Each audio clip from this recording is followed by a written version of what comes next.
Hey, so let's talk about, also for the record, room full of gear, and I'm using a toolbox with a screwdriver to put my camera down, doing a little bit of taking apart camera rigs and stuff, but I wanted to talk about, I have this idea of what are the level ups that I have done in my career, that I can do in my career, that I love to talk about, and specifically when it comes to gear, but not just I bought nicer gear or I bought more stuff. I love my FX6. I think that was a level up in my career, is owning the FX6, but I wanted to talk about today when you are, especially if you're traveling, but that kind of thing, this mindset of redundancy and systems and processes, and it goes a little bit deeper than just buy multiple cables or multiple cameras or whatever, all that kind of stuff. Anyway, what is the philosophy that guides what's in my bag of cables here? What are the kind of things, you're not just going from prep to shoot, you're going from prep to teardown to airplane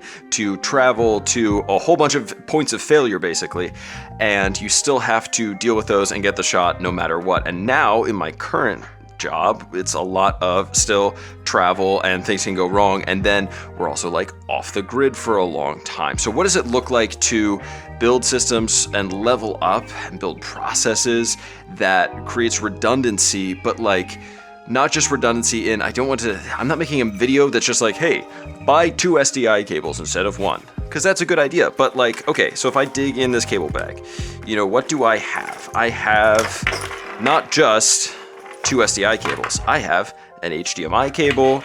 I have an SDI cable. This also isn't just bring a ton of stuff. I'm a minimalist packer. I've been a one bag disciple for quite a long time, at least in my personal life. Obviously, camera gear, there's a lot more stuff going on. But yeah, so I've got this bag of cables. This is pretty much always the same bag of cables, by the way, that I bring to every single shoot. And this is where we get into the philosophy. I have an SDI cable, I have an HDMI cable. Why do I have both? I know that SDI for certain workflows and productions, SDI is the gold standard. I understand the benefits of that. I don't need to go into that here. I understand HDMI is generally a little looked down on, a little less dependable, that kind of stuff. So why do I have 2 different ones? Well, if I am shooting Moab 240 endurance run and I am 2 days into that, coming down to the last night where I need to shoot through the night, don't have time to go anywhere else. Oh, by the way, I'm off the grid. I'm a couple hours away from a small town, many hours away from a town that would have any sort of camera repair shop. If my SDI port goes down, I don't want to have the conversation with my client, my brand, my athlete, and say, hey guys, I was using SDI, which is the professional standard, and my SDI port went out, and therefore you don't have footage of the last day of your race. No, I'm gonna carry both so that I have 2 ports redundancy on the camera, 2 ports redundancy on my monitor if one of the ports on my monitor breaks. I have the redundancy there. When I travel, I am packing not just this monitor. I mean, even today, I went 10 minutes away for a shoot and I packed the stock Sony monitor as a backup because I don't want a screen failure to be the reason that I don't get the shot. Power's another good thing to talk about. Oh, we're gonna look at more cables. This has got to be one of the most esoteric videos I've made, and I feel like I've made some esoteric videos. So here we have dummy battery power cable for my monitor, and then we have a 2-pin LEMO connector cable for my monitor. Why do I carry 2 different cables? Well, that means that I can use the back power battery Sony NP-F connector. I can also use the 2-pin connector on the bottom. Options. One of those ports goes out, I have another option. One of these cables goes out, I have another option. Coming down to power, on the back of here, I have V-mount batteries.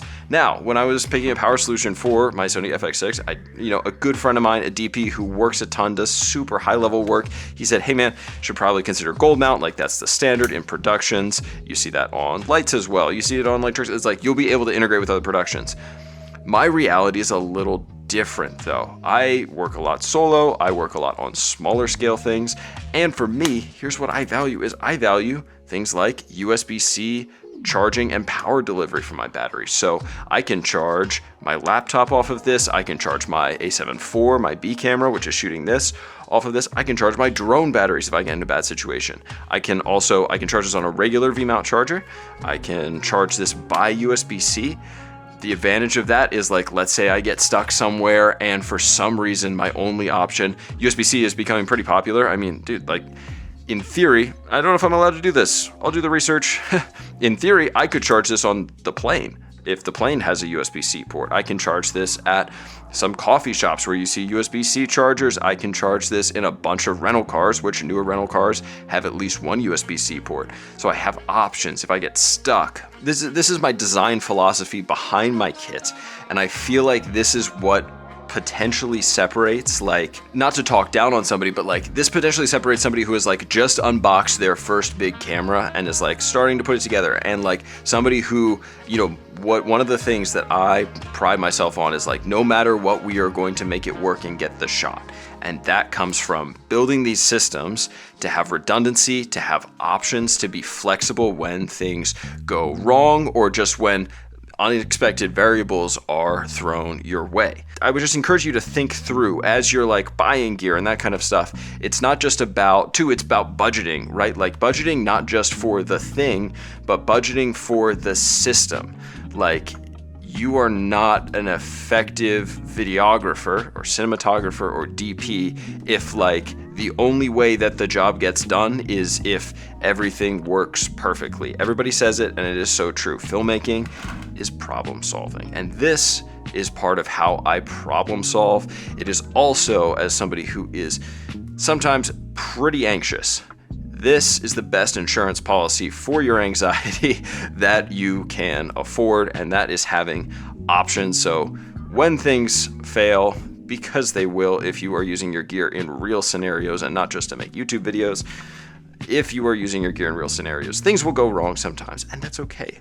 We pivot, we adjust, we problem solve. Anyway, hope you're doing well. Hope you're having a wonderful year. Hopefully we'll have 1 or 2 more YouTube videos this year. I'm contractually obligated to at least 1 more. So we'll see you when we see you. Have a good one. Take it easy.